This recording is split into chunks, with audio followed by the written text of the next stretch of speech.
Adətən payızın son həftəsinə təsadüf edən budama işinin aparılması növbəti ildə məhsuldarlığın artmasına müsbət təsir göstərir. Ona görə də Cəlilabadlı bağbanlar əlverişli havanı fürsət bilib budamaya çıxıblar. Mütəxəssislər bildirir ki, quru budama zamanı üzüm təngləri gücdən düşmüş bar çubuqlarından təmizlənir. Bağlarda yalnız cavan və məhsuldar çubuqlar saxlanılır. Bu da növbəti ildə yüksək məhsuldarlığın yaranmasına səbəb olur. Bağacı buradan kəsirəm.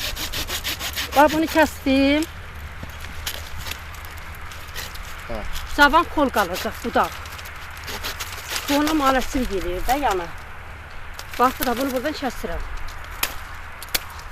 Bunu buradan çıxardıram bağacın kolundan. Bu ağaca güc düşmür.